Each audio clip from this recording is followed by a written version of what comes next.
Hello friends, मैं advocate Vijay Gupta from ITX consultancy. आज एक नए टॉपिक के बारे में आपसे डिस्कस करूंगा कि जैसा कि आपको पता होगा कि हम सभी को अपनी आईटीआर फाइल करनी होती है, हर साल फाइल करनी होती है। तो उसमें क्या होता है कि आपका जो टोटल इनकम के 5 हेड आ जाते हैं: income from salary, income from house property, income from business profession, capital gain and other sources.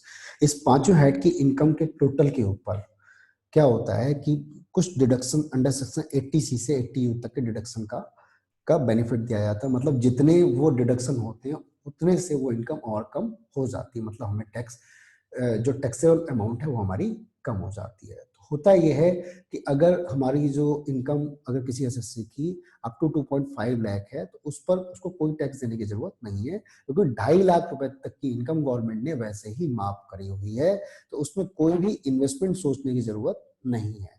लेकिन अगर ये इनकम 2.5 लाख से ज्यादा लेकिन अप टू 5 लाख है तो उस केस में भी टैक्स लगने के बावजूद गवर्नमेंट ने एक तरह से क्या होता है उसके ऊपर अंडर सेक्शन 87A की रिबेट मिल जाती है। तो अगर 5 लाख या उससे कम की इनकम है तो अगर टैक्स बनता भी है तो अंडर सेक्शन 87A में उसकी रिबेट मिल जाती है। तो उसमें भी कोई प्रॉब्लम वाली बात नहीं है। लेकिन प्रॉब्लम वहां आती है कि जब किसी एसएससी की इनकम 5 लाख से ज्यादा क्रॉस कर जाती है। अगर 5 लाख से ज्यादा अगर इनकम क्रॉस कर जा रही है तो उस केस में अंडर सेक्शन 87A की जो रिबेट मिल रही है उसका बेनिफिट उसे नहीं मिलता। और इसके अलावा उस केस में हमें जो हमारा टैक्स बन रहा है ऐसा क्या करें कि वो टैक्स हमारा बच जाए। तो इसके लिए क्या होता है कि जो डिफरेंट डिफरेंट स्कीम है जो उनमें अगर पैसा हम इन्वेस्ट करते हैं तो एक तरह से क्या होता है हमें जो एक उसको क्या होता है कि हमारा टैक्स देने की जरूरत नहीं पड़ती, या देना भी पड़ता है तो काफी कम हो जाता है। तो आज उसमें से किसी एक जो मेन स्कीम है अंडर सेक्शन 80C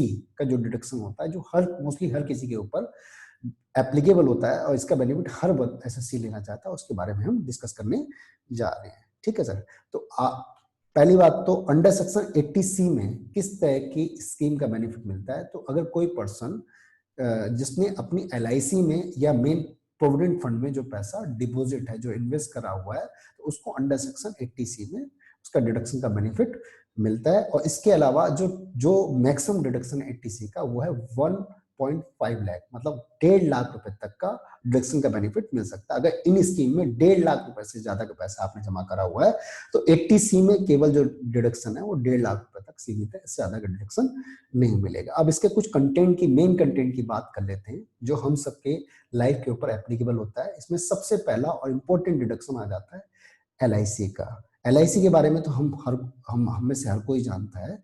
ठीक है, हम में से किसी ना किसी ने कभी ना कभी कोई ना कोई एलआईसी की पॉलिसी ली है, अगर नहीं ली है तो लेने की सोच रहे होंगे। तो एलआईसी में जो पैसा डिपॉजिट किया जाता है, इन्वेस्ट किया जाता है, मतलब अपने या अपनी फैमिली के नाम पे जो पैसे इन्वेस्ट किया जाता है, मतलब एसएससी या उसकी वाइफ या उसके बच्चों के नाम पे जो पैसा इन्वेस्ट किया जाता है, तो उसका जो भी पैसा डिपॉजिट कर रहा है तो उसमें क्या कहते हैं उसका अंडर सेक्शन 80C में डिडक्शन मिलता है। लेकिन इसकी कुछ लिमिटेशंस हैं। पहली लिमिटेशंस ये है कि जो भी पॉलिसी ली गई, ठीक है, उसका जो जितनी पॉलिसी की अमाउंट है उसका एक साल में केवल 10% या उससे कम का डिडक्शन का बेनिफिट मिलेगा। मतलब अगर किसी ने मान लेते हैं कि अगर 8 लाख की पॉलिसी ले रखी है, ठीक है, चाहे वो 10 साल 15 साल जो भी है, उसका जो प्रीमियम है अगर वो एक साल में मतलब 10% या उससे कम, मतलब जैसे अब अगर डिपॉजिट करता है तभी उसको उसका बेनिफिट मिलेगा। मतलब अगर किसी ने 90,000 या 1 लाख रुपए जमा कर रखे हैं 8 लाख की पॉलिसी के ऊपर, तो पहली बात तो उसको डिडक्शन मिलेगा इसमें 80,000।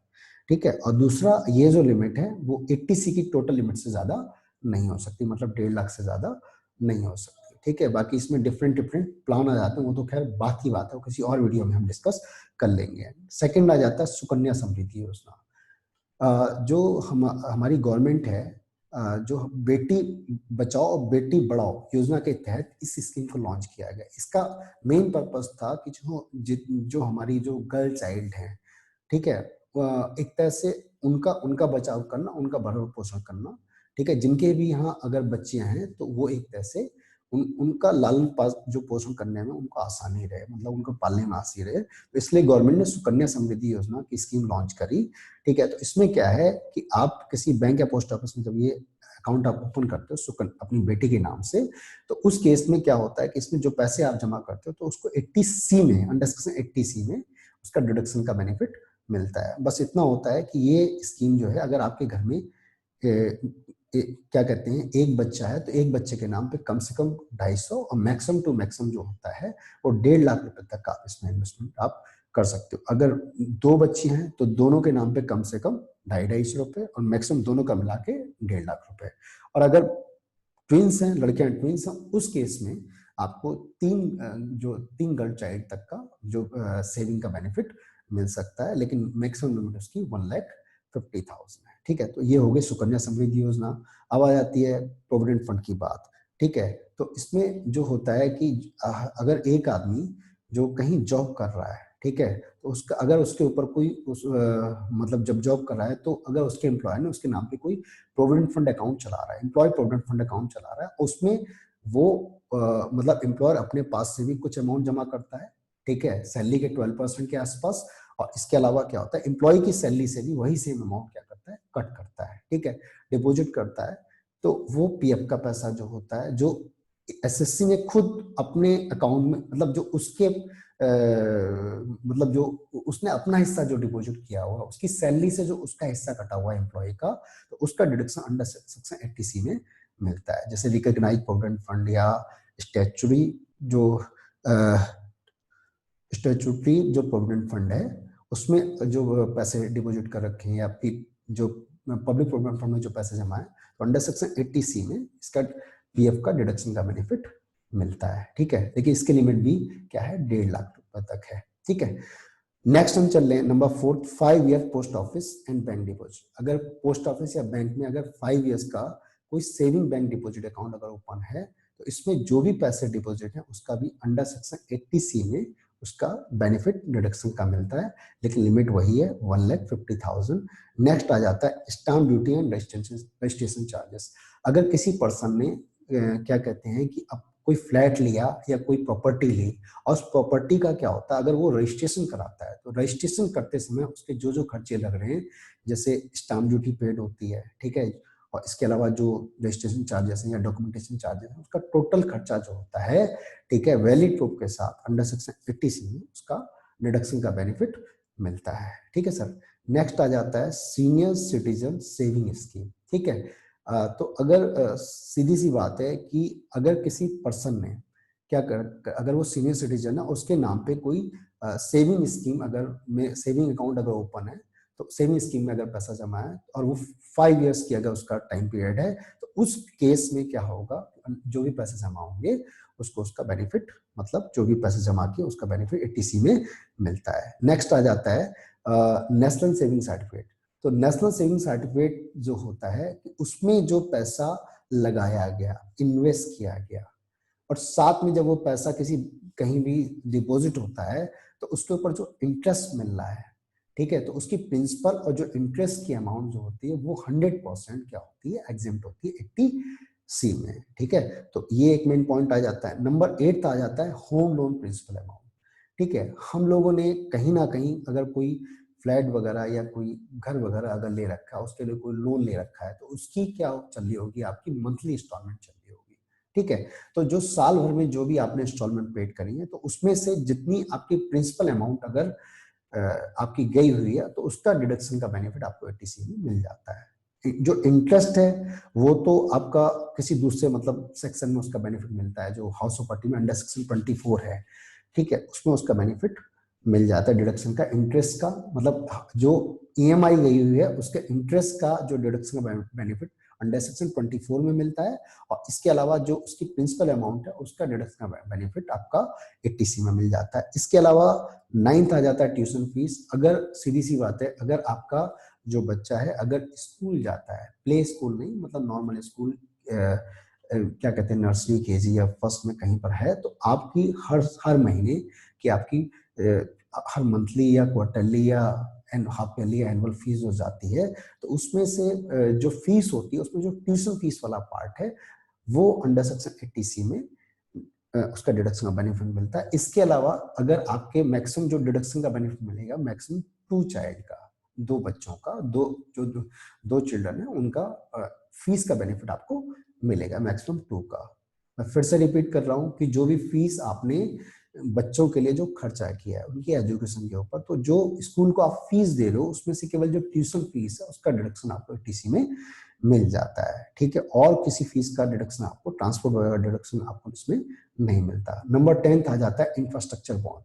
इंफ्रास्ट्रक्चर बॉन्ड में क्या होता है कि जो डिफरेंट डिफरेंट टाइप की जो इंफ्रास्ट्रक्चर बॉन्ड निकलते हैं, जैसे बिल्डिंगें बनती हैं, फ्लाईओवर्स बनते हैं, जो गवर्नमेंट के प्रोजेक्ट हैं, तो उनके लिए गवर्नमेंट क्या करती है, एक तरह से पैसा मार्केट से उठाती है, पब्लिक से पैसा उठाती है, तो बॉन्ड निकालती है, उसमें जो हम पैसा इन्वेस्ट करते हैं तो उसको टीसी में उसका डिडक्शन का बेनिफिट मिलता है।